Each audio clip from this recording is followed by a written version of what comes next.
failure is a good thing. We lose, yet in this way win. And we win all the time if we have the right perspective of embracing failure as our greatest teacher. Joh-n, thank you so much for joining me again on the Athletics of Business podcast.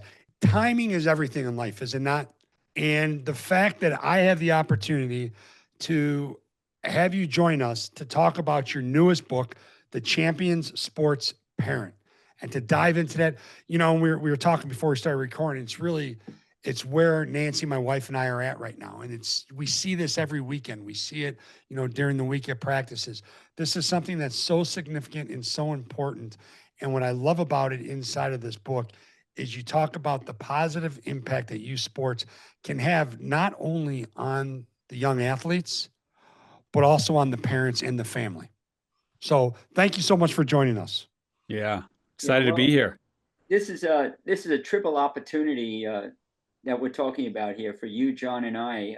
I'm honored to be here, and I always love the energy that you give, Ed. And I'm like wired right now, so I've got to calm down.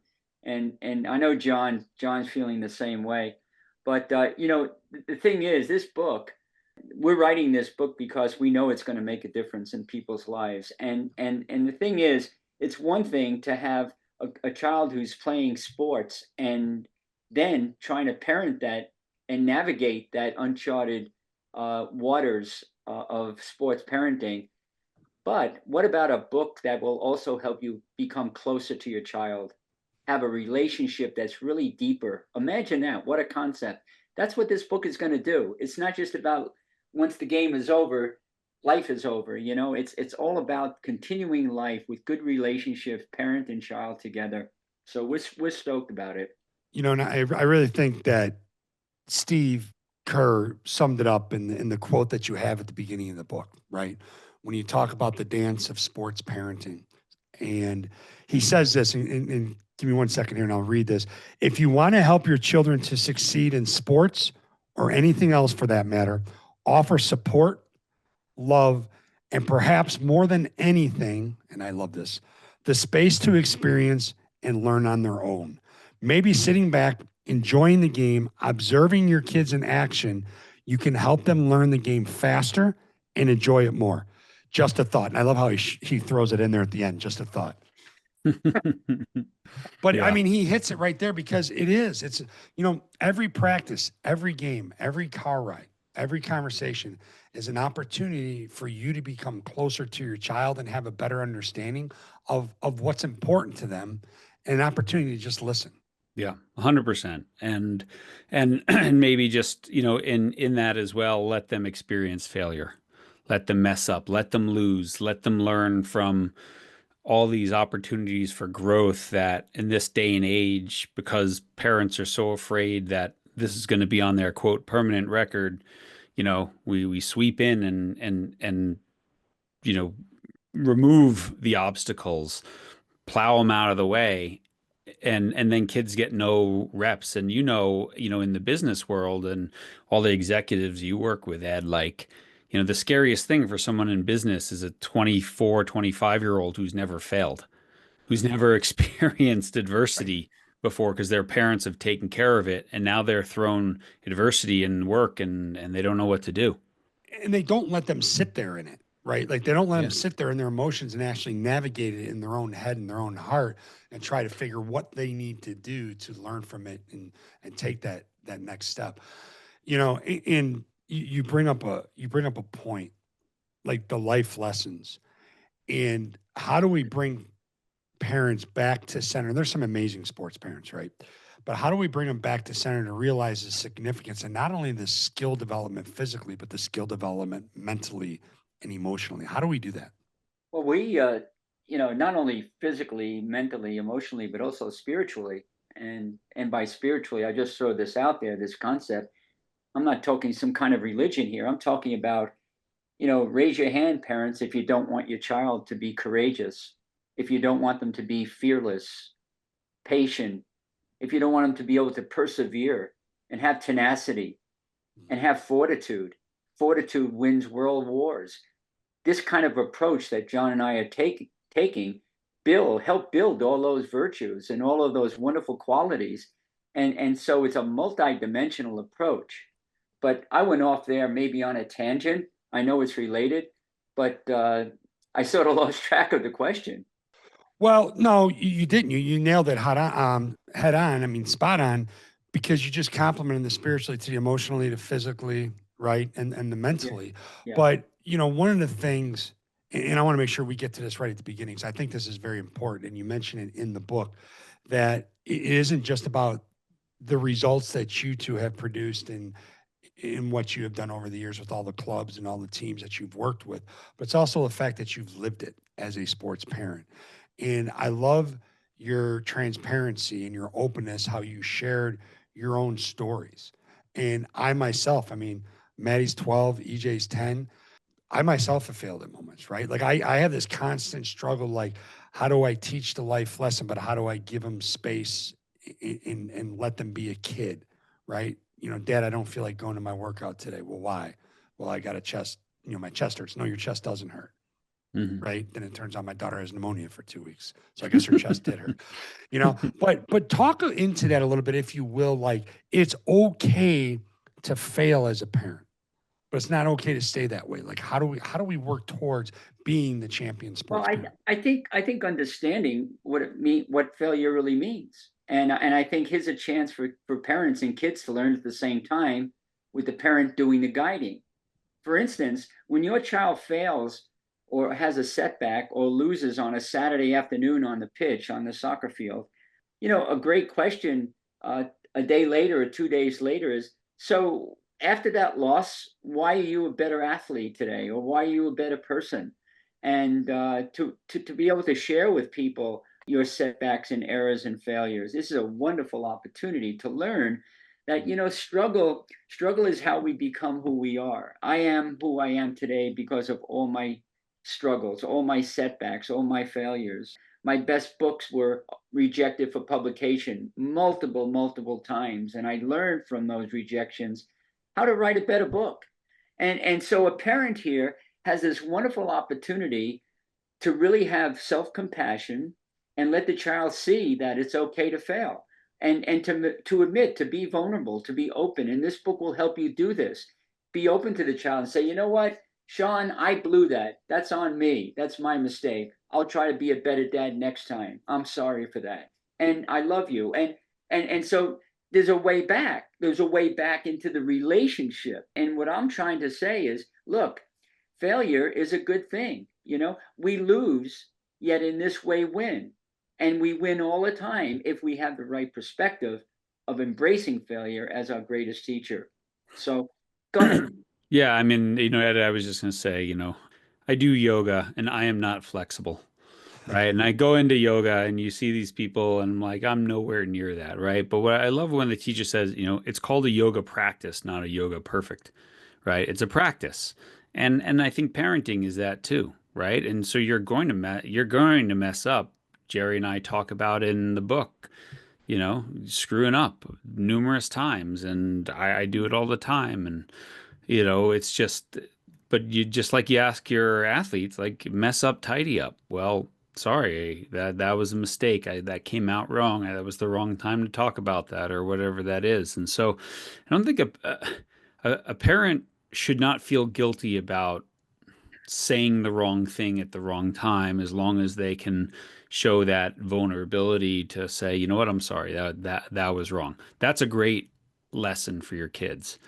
That's far less damaging than, again, intervening on all their difficult moments when they're struggling with the coach and you take over the conversation because, instead of letting them have that conversation with the coach and things like that. I mean, there's far more damaging things than, messing up once or twice. But hopefully what this book does is helps people sort of look at different areas and be like, yeah, that's kind of describing me right there in that moment. I gotta take a step back. And to segue into this, what I would love to do is just, you broke the book into 4 parts, which I love, right? I mean, it's clear as day what the progress is. Can we lean into a little bit, part one right now, to be a better parent, be a better you? And I think, cleaning up and admitting we made a mistake is a step. But what does that mean to be a better you? I mean, it starts with self-awareness, right? Take a good hard look at yourself. And I think this is something I think is very common for coaches, but also for parents. Do you have unfulfilled things that you think you should have done in sport, and now you're going to have your child accomplish those things for you, right? So you take a step back and look at yourself and say, am I too tied up in this? Am I, if you're saying, oh, we scored 25 points tonight. No, we didn't. My son did or my daughter did, right? We didn't strike out 10 people. My daughter struck out 10 people, and so it's things like that. Are you too attached and that your child is an extension of yourself instead of this like independent human being? And so I think that's kind of where it starts is like the whole first part of the book is, can I take a deep look and understand, well, what is the purpose of sport in my child's life? And am I doing the thing? Am I in the right state of mind, emotionally, physically, spiritually, to facilitate their journey in sport? Or am I taking it over for some other reason because of some deep down thing that's not healthy about me? To sort of take off on what John just said, which was really spot on. I believe that this is a wonderful opportunity to be a sports parent. It's an honor, and we have to look at it that way. Well, we're not here. Every parent, anyone who's a parent who's listening to this podcast, you're a good parent. You're all good. I mean, we're not trying to say read this book and we'll change the way you parent. What we're saying is when you read this book will influence the way you think about parenting. And then you will make the decision as to how you want to parent based on what you've learned from the book. Some might work for you, some might not work for you. But we're all good parents. And what it really starts with an intention. I want to be the best version of myself. If you start as a parent with that intention, your kids will pick that up. And then you can actually be a better teacher for your kids to be a better version of themselves.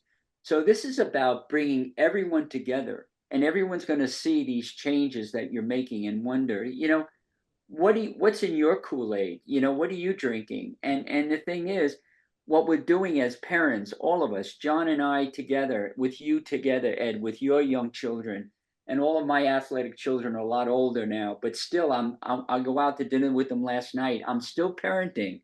They still need to hear that same message that, we're here for you, we love you, and what's going on with you, and how can I be a better dad for you? How can I be a better parent for you? So the relationship is solid. And after all these years, I can say my kids and I, we have a solid relationship. There's a lot of trust there. How was that built? That was built from everything we're talking about. Going back to parenting kids when they're on teams, that they learn the lesson that you model, and you have self-compassion. You don't get down to yourself. You don't measure your self-worth by the outcome of whatever your son or daughter does. If they don't get the next train to Stanford, so what? What big difference does that make? And what's more important than anything is that solid relationship that we have, where we can create connection and caring and love, and we empower our kids to be better versions of themselves, and ultimately have a great deal of respect for each other.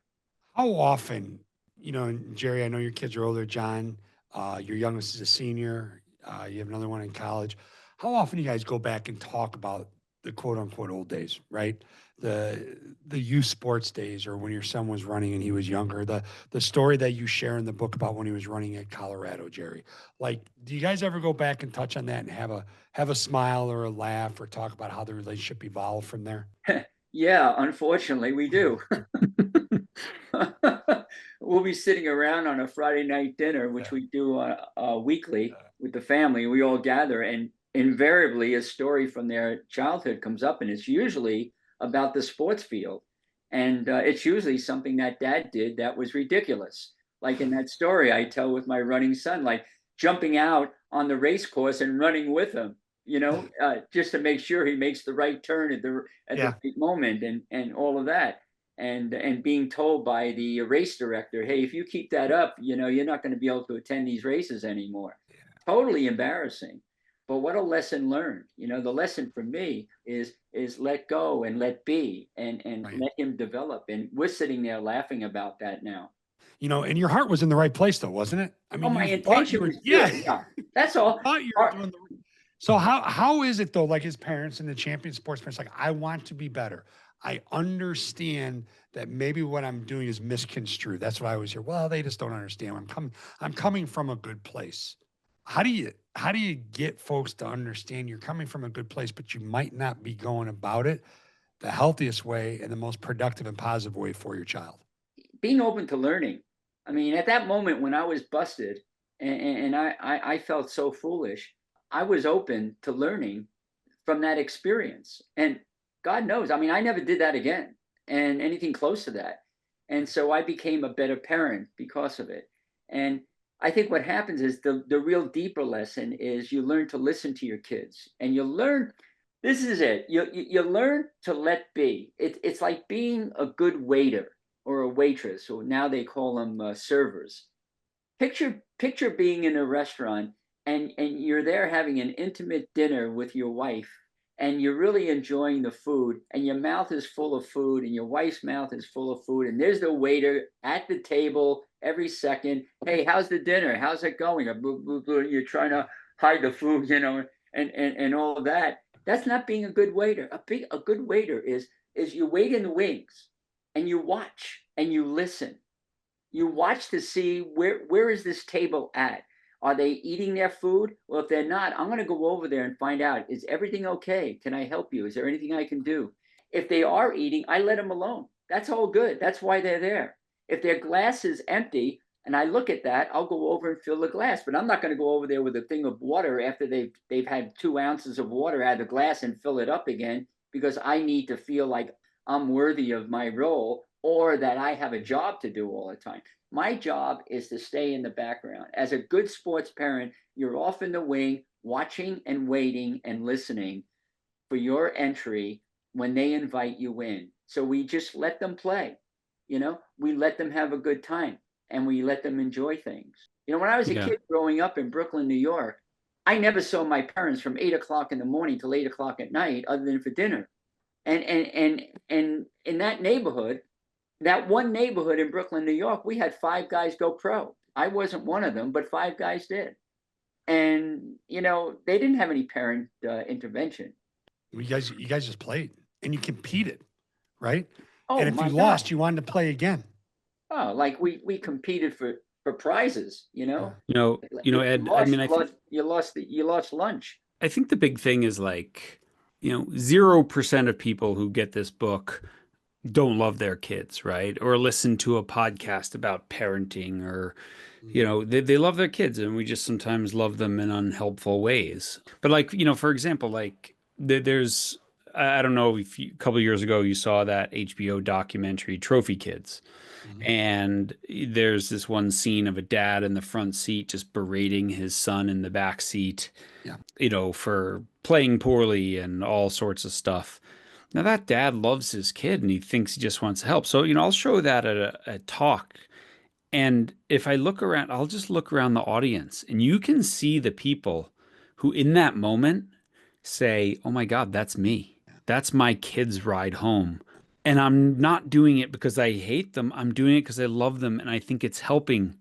But there's this kid with tears in his eyes in the back seat, because as he says in that thing, it feels like every time I get in the car, I did something wrong.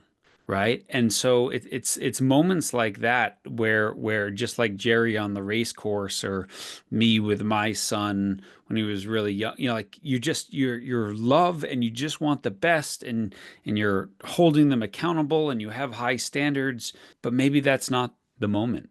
Right. But it doesn't mean we don't love them. It just means that it's just not, the timing's off. We're not taking into account our emotions or their emotions or things like that. So let me ask you about the fine line. Okay. So I just had this conversation with my daughter. My daughter's at the age now, she's in 7th grade, young 7th grader, but she's at that grade where she's playing soccer, she's playing basketball. She loves them both. She's having a blast.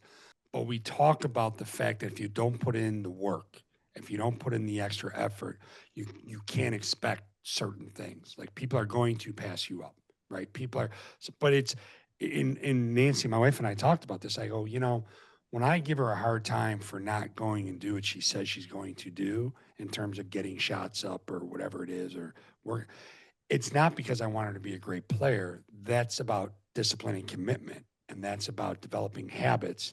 And that's about keeping your word to yourself. And that's what it takes to excel in school. That's what it takes to excel as a friend, as a family member, down the road as a worker.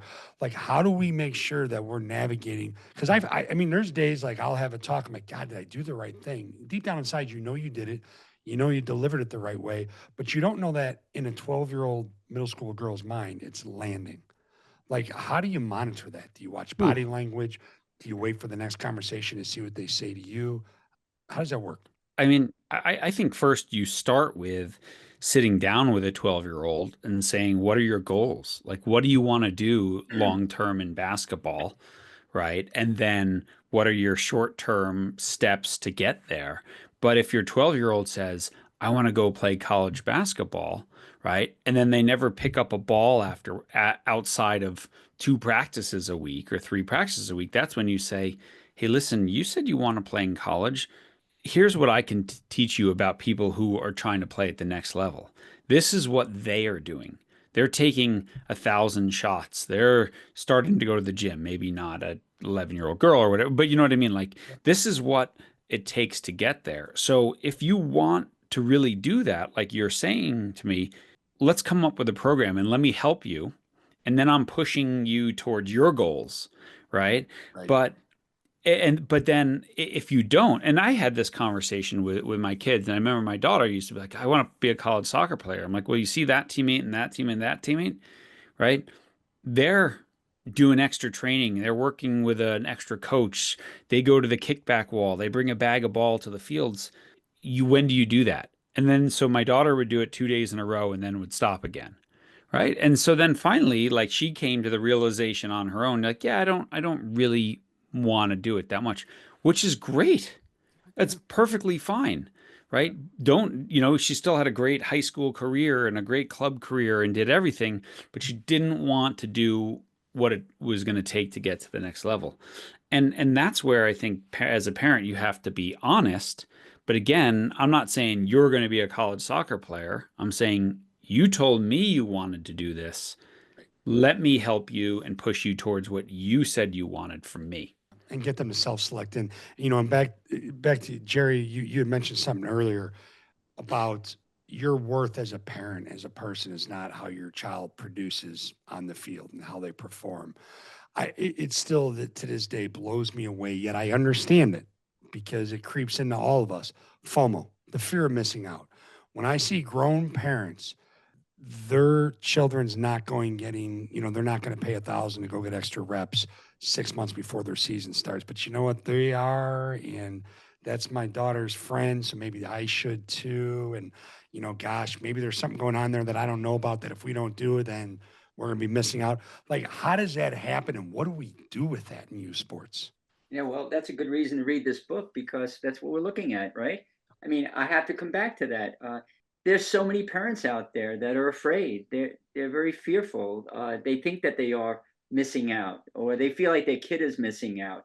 And then we have what we call FOPO, fear of people's opinions, and they're going to think that I'm not a good parent. Their opinion is, well, look at the Molitovs. They don't care about their kid. They're not parenting. They're not helping their kid get better. They're over there just sort of clapping and smiling and all of that. So there's a lot of pressure out there. Not only is there pressure for the kids, but there's pressure for the parents, and there's a pressure for a coach. So if on any given Saturday afternoon, we have pressure, we have anxiety, we have a lot of stress going on a soccer field or on a lacrosse field or wherever you might find yourself on ice, working with a hockey team right now, a hockey organization. Wherever you find yourself, there's going to be pressure. And what we have to do, and that's why we wrote this, part of why we wrote this book, is to find ways to develop confidence in what you intuitively know is the correct thing to do, to trust yourself. And if you see that we have these examples and we have these stories that validate that, we're hoping that that gives confidence to the parent to go ahead with what they intuitively know is the right thing to do with their children. Because I really do believe in the parents and their capability of doing this. And I really do believe that parents are thrown by other parents who are just afraid.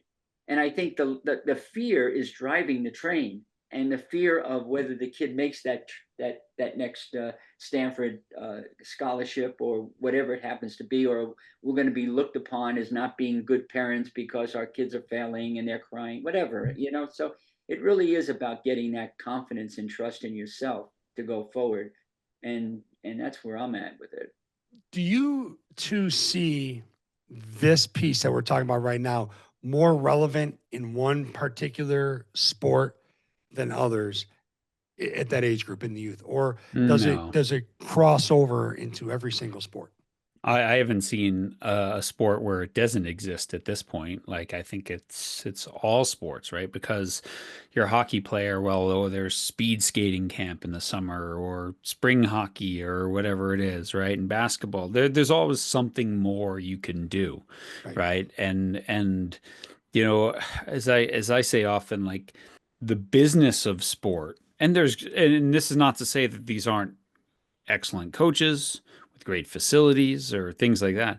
But the business of sport, which is bigger than the NFL at this point in the United States, right, brings in more revenue than the NFL, the business of youth sport. It's not necessarily set up to meet the needs of children in sport. It's set up to meet the needs of adults. And that's the issue, right? And so we have this issue where all these things where they might all be good or positive or your kids learning, the cumulative effect of them all of a sudden has diminishing returns, right? So the 7-year-old who's told, if you want to stick with the soccer team, you got to play fall, spring, summer, and hire a private coach. And the 7-year-old just wants to go to a birthday party, right? They just want to dabble. And then this FOMO plays in where the parents are like, man, well, he showed a little promise. And we were just told that if he doesn't do this extra stuff, he's going to fall behind and he's out of the pipeline, which sometimes is true, right? But that doesn't mean that's right for the kid, you know, physically, mentally, emotionally, long term. You know, talk about what's good for the kid. Part 2 of your book, and I love it. It's about the 4 inches between the ears. It's one of my favorite things to talk about, and it's one of the favorite conversations to have with Maddie and EJ. Is teaching your child the inner game of sports, which really you're teaching them the inner game of life. How much fun was this chapter to do, and how much fun do you have when you're working on these things with young athletes, coaches of young athletes, and parents of young athletes? It's a lot of fun, and writing this book it was complete joy because we know we're making a difference, and so we keep focused on that. So what that is, the THAT part of it is why we do it. Why do kids play sport? Why are we parenting these kids? And the answer to me is real simple. It's we're not doing it to create monsters, athletic monsters. When we're not doing it so that the kid can get into the pro ranks in football or basketball or whatever it is.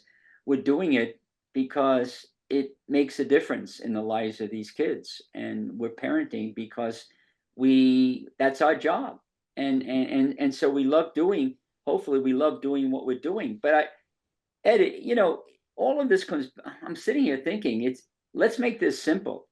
I mean, it all comes back to one thing, doesn't it? I mean, I really do believe that, you know, we ask the question, you know, what do the kids really need? Seriously, what do they need? They need to know that you care.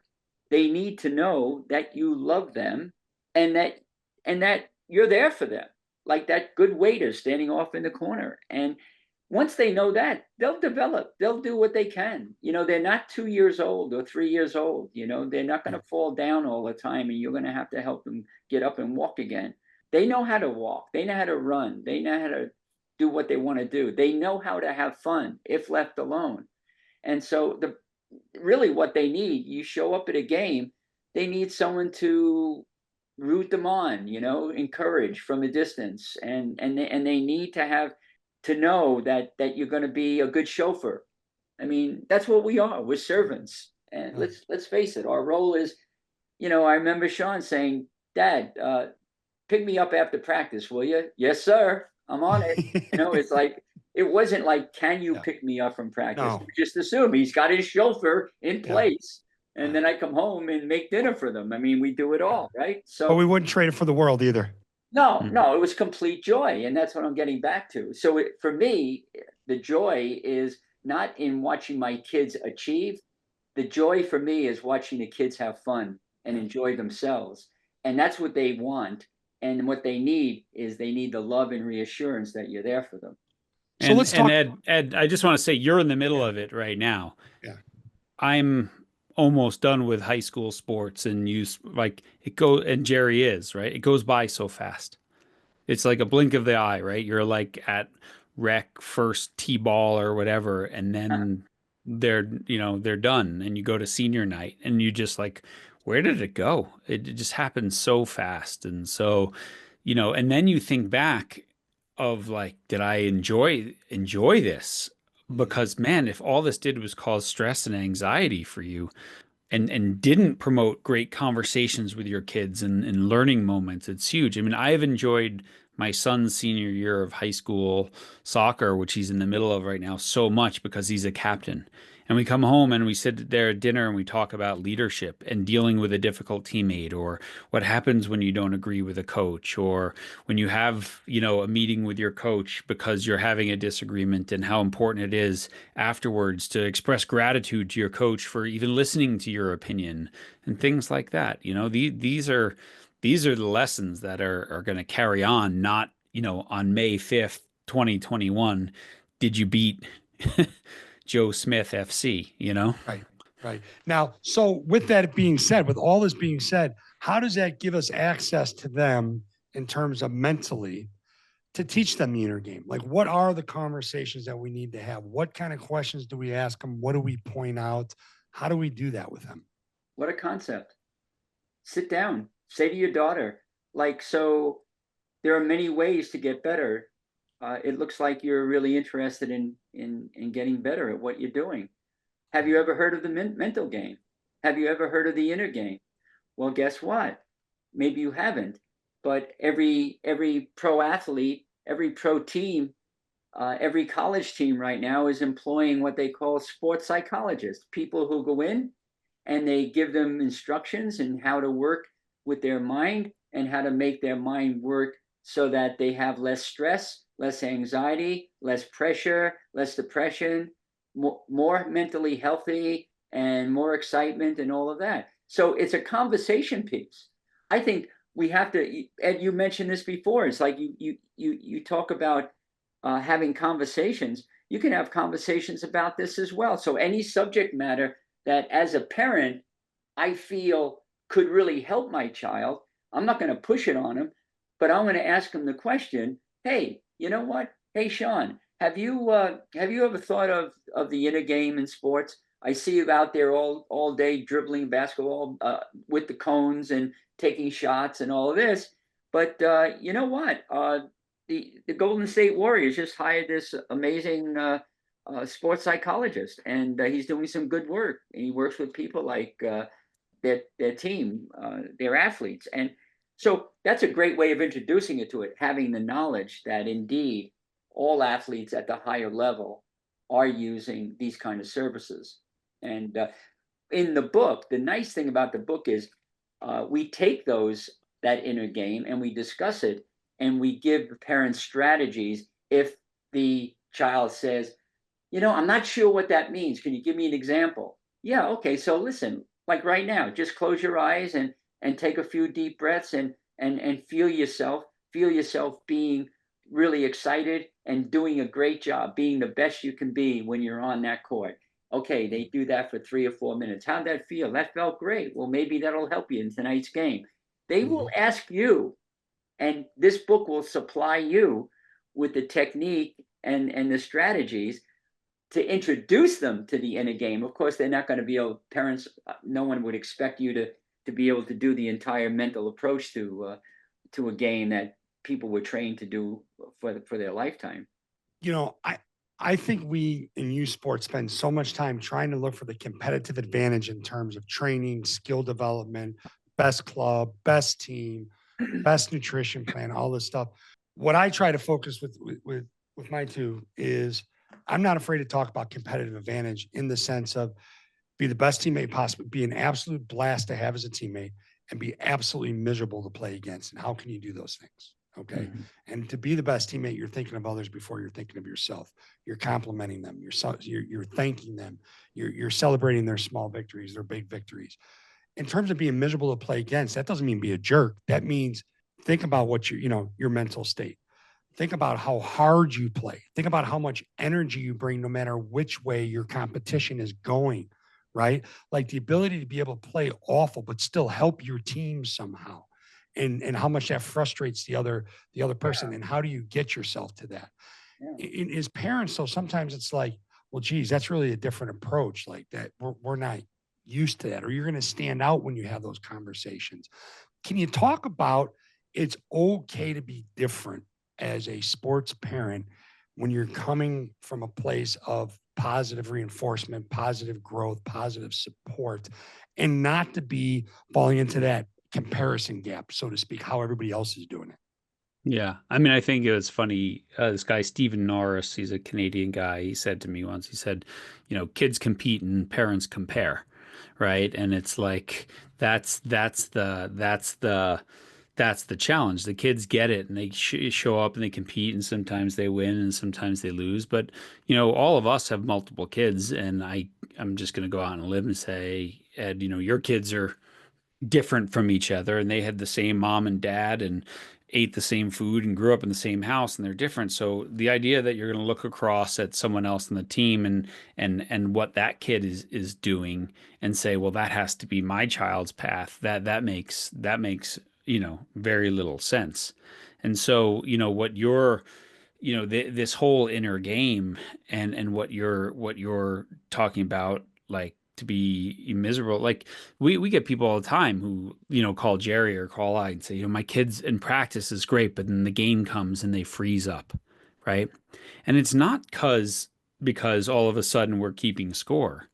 There's something below that, right? There's something beyond that, which is I'm afraid because my coach is going to yell at me if I make a mistake, or I'm afraid because my parents are going to be disappointed and I'm letting them down. That's what causes the stress and the tension and everything. And so the inner game is really about learning to clear your mind. And number one, when you are nervous or you have fear, right? There's nothing wrong with that. That's being a human being. It's just learning to dance with it and be like, okay, well, that means I care, right? And so how do I live with that fear and at the same time focus on what I can control?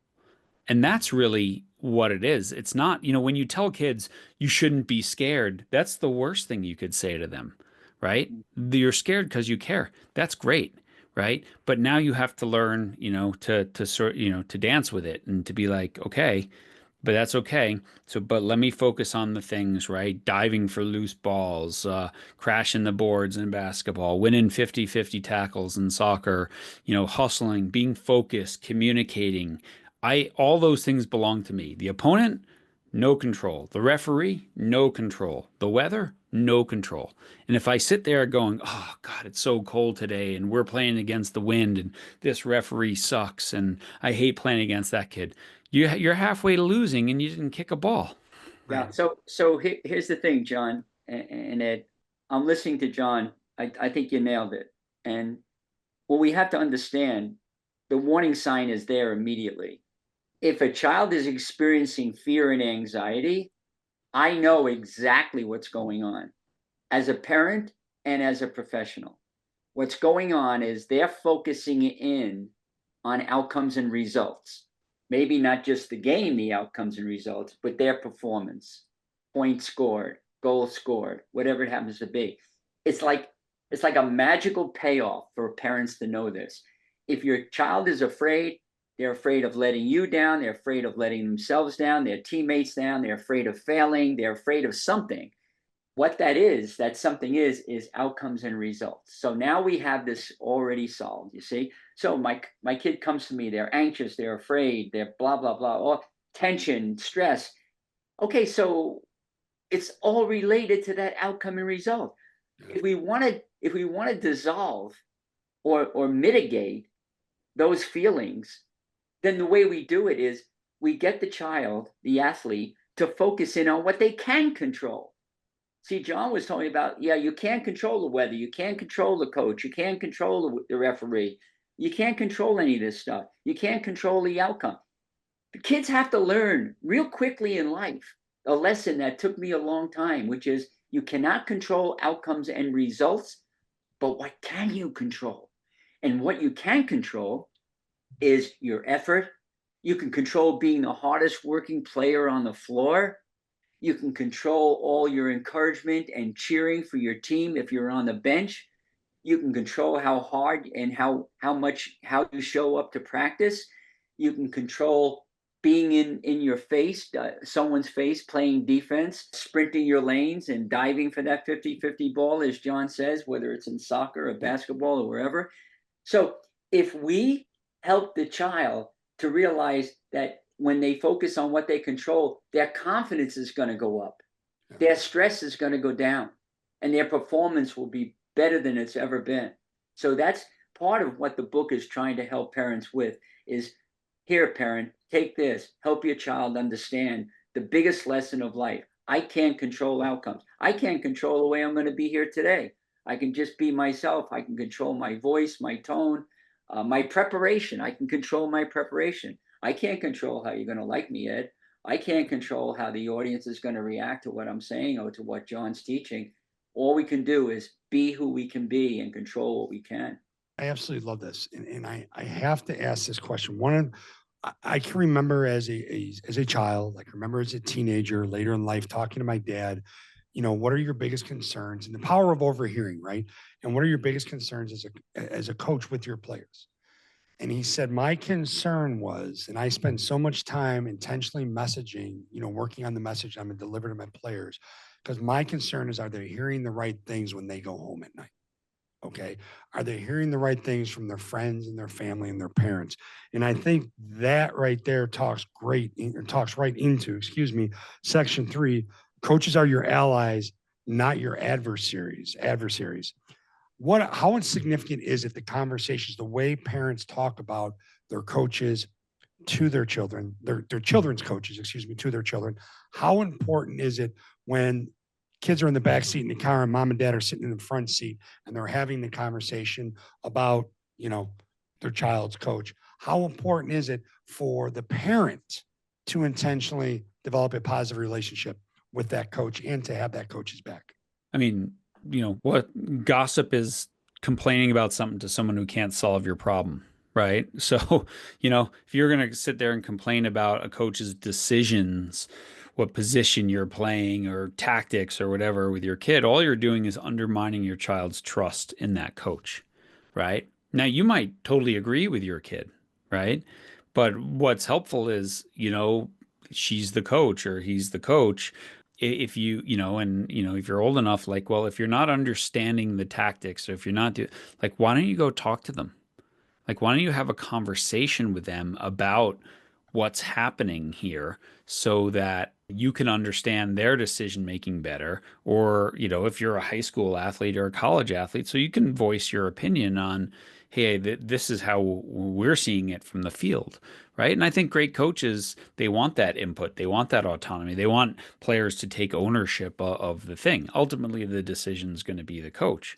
But so, and it's the same for a teammate, right? If you're saying, I don't know why Jenny gets all the shots, or I don't know why Johnny always gets to play striker and you always have to play right back, again, you're undermining that trust, and it's hard. It's a hard conversation, especially if you know something about the sport, right? Because a lot of us, right, maybe coached at a high level, and so our kids are playing where you have more experience than there. I imagine for a lot of your kids' coaches, if they're playing basketball, you got a lot more experience than those coaches.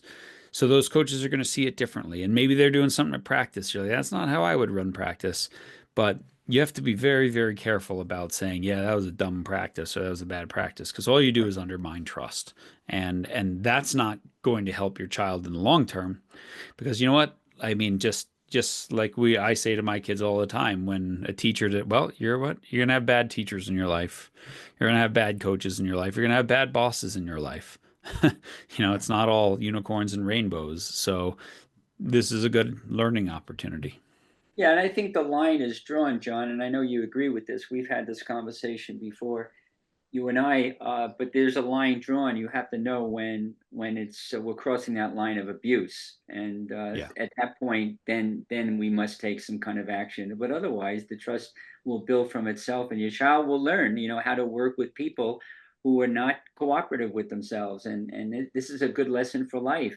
But back to that other idea, there are times when really the child is right when it comes to how the coach is treating that child. And John, you have a better way of saying it than I do. You have an expression, and I can't remember Well, what well, it is. well, it's a chapter title, like, when's is it difficult or dangerous, I love right? that. Yeah. And when it's difficult, that's your child's opportunity to learn. When it's dangerous because of physical, emotional abuse, that's the parent's moment to step in, right? And there's no black and white. It's like, yeah, there's black and white on the fringes, but in the middle, it's that dance, right?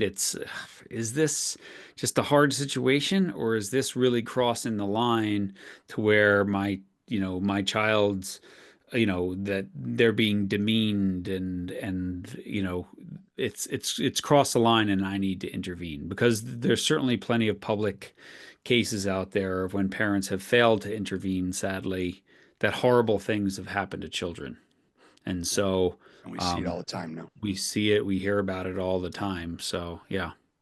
You said it, Jerry. I mean, it's an honor to be a sports parent, and it's an opportunity. Like at the end of the day, I just I'm a little bit older of a parent for a 12-year-old and 10-year-old, so hopefully I remember my name when my children are in their 20s and 30s.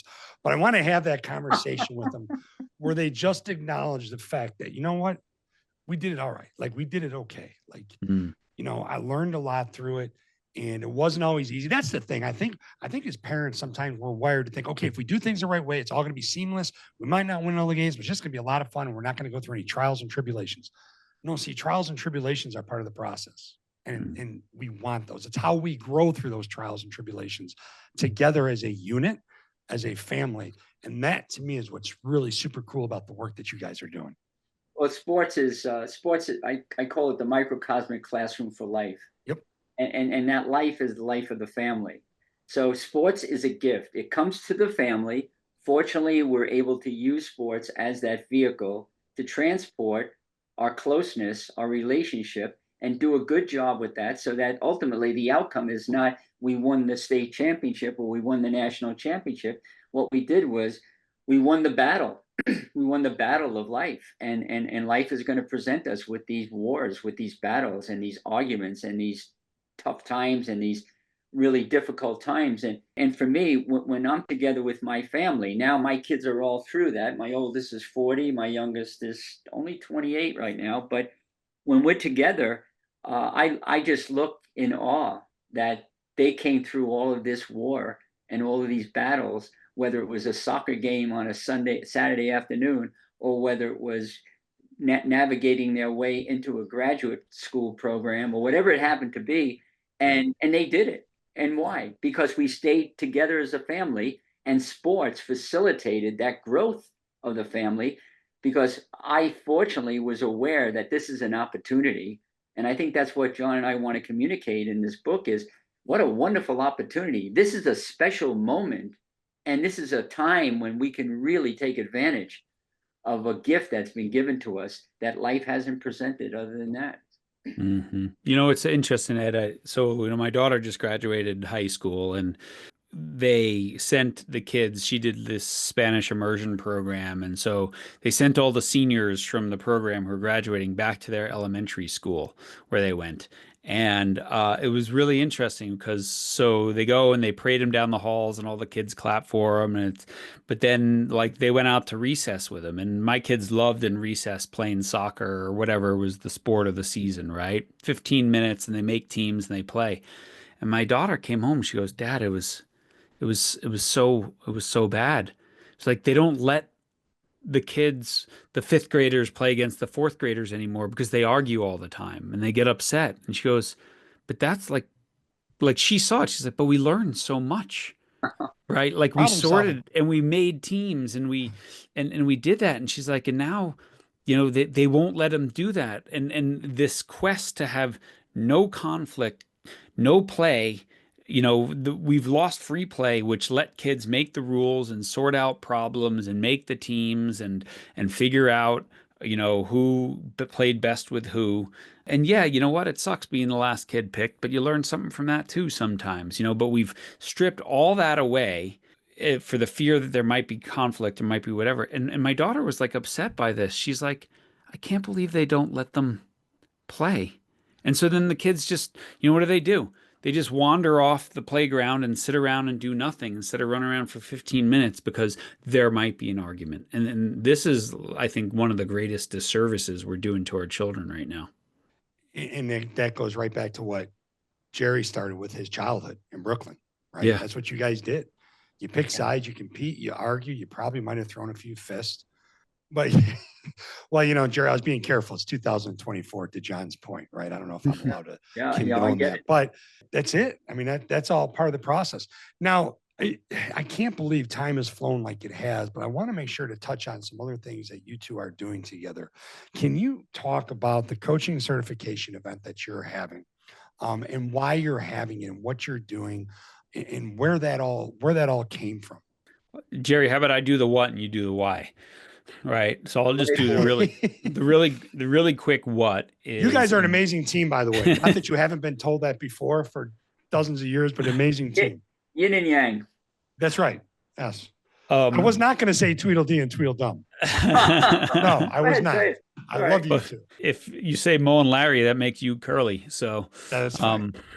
June of 2025, Jerry and I are taking a cohort of 25 people into the mountains of Colorado for 4 days and 3 nights and really doing a super deep dive into those people and into who they are and getting them to understand their why from a leadership perspective. And these are people who are coaching their own programs. Some of them are athletic directors at schools or, you know, in charge of leadership or team development at their schools. And some are people who are like, I want to take this message. And so it's a 4 day event, 6 month follow up where we're basically certifying people because Jerry and I want to make a difference to go out and spread the way of champions message in different communities because there's just two of us. So, but Jerry, why don't you go into the why? No, why? Yeah, why is a good starting point, actually. But, you know, the world of athletic, well, let's put it this way. The world is one of the major problems in the world in its entirety is the hunger problem. And it still continues to this day. And sports is experiencing a hunger problem as well, but it's not a hunger problem of the stomach. It's a hunger problem of the soul. And I really believe that we're missing the soul in athletics. And what is the soul? Well, I can tell you from my experience, and I believe John would agree, as would coaches like Phil Jackson, Steve Kerr, and all the other greats, that what we're really hungry for is more connection, more caring, more love. Phil Jackson once said that without love in his culture, there would be no championships. No matter how much talent I had, there would be no championships. So the world is craving this. I discovered this about 15 years ago. And about 15 years ago, 13 or 15 years ago, I had this dream that I could change the world by myself. And I realized how difficult that was going to be. And then I reduced that from the world in itself to the world of sport and then the world that I'm in, my own world. So I knew I needed help, and that's when I reached out to people and I tried to find the right person. And it took time to find the right person. There were at least 8 or 10 people that I had talked with my intention being maybe this could be someone who could be a partner with me in forwarding the Way of Champions message, which we do in this book about parenting. Well, none of them worked out. And then I contacted John, and immediately I knew that, if I could get together with John, we might be able to do some really good things. And as you say, we're a good team.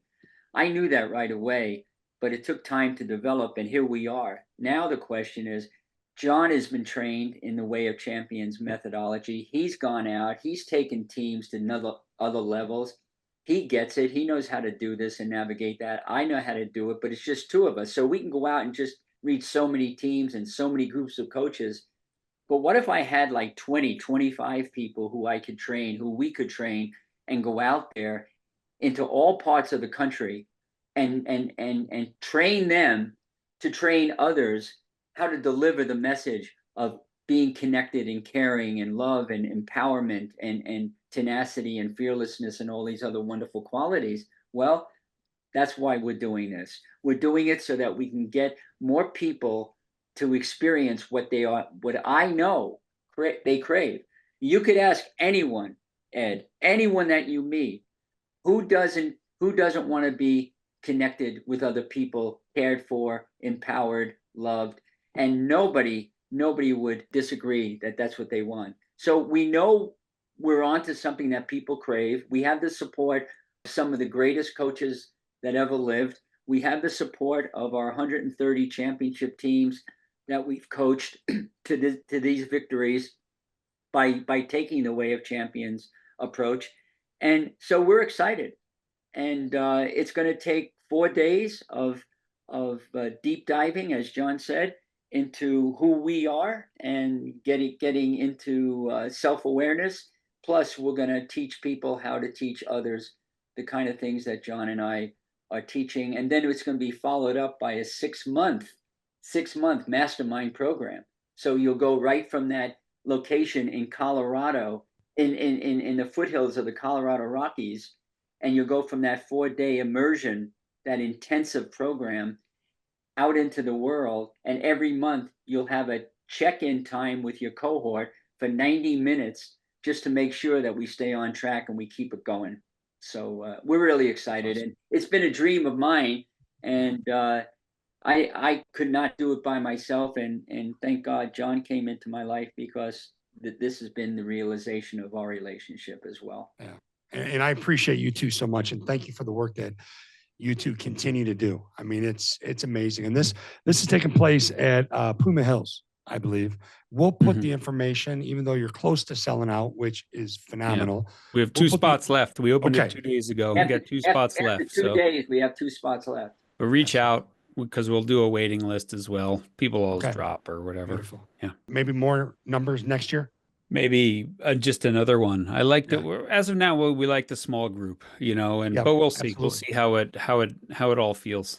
Okay, we'll get that in the show notes, along with the links to all of your guys' books. Okay, we'll put everything in the show notes for a reason. Can you share with the listener where they can find something out about the podcast, about the work that you two do, about your books, everything? Go ahead and fill them in on that.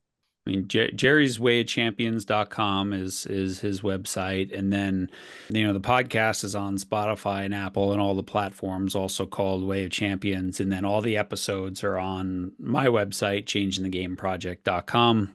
All the books are on Amazon, is just the easiest central hub for sure. And those are the best place. But that's the mothership, right? Where everything starts from there. And I know on my website, Change the Game Project, you can just sign up and get our Wednesday wisdom little newsletter where here's the new podcast of the week, and here's that kind of stuff. Or and for programs like this, so you're the first to know. Like we said, we open this on Sunday evening, and it's pretty much sold out by Tuesday. So And along those lines too, I'm in the process of creating and developing a brand new website. I've had one that's been online for a long time. It's going to be, it's still wayofchampions.com, but it's going to be very much informative in terms of a lot of things we've talked about today. And it'll have references to this conference and other work that John and I are doing. But I invite people to go there. It'll be probably done by the end of November. So it's pretty exciting for me to share that with people. And when you share the fact that the new website is launched, we will reshare that on all our social media channels as well, to help you get that out there and let people know that it is ready to go. I can't congratulate you two enough on another great collaboration. The Champion Sports Parent, practical wisdom for raising confident, competitive, mentally tough athletes. Joh-n and Jerry, thank you so much for joining us. I can't wait for the next book so we can have you on again. Ed, thank you so much. Thank you, Ed. I appreciate it so much.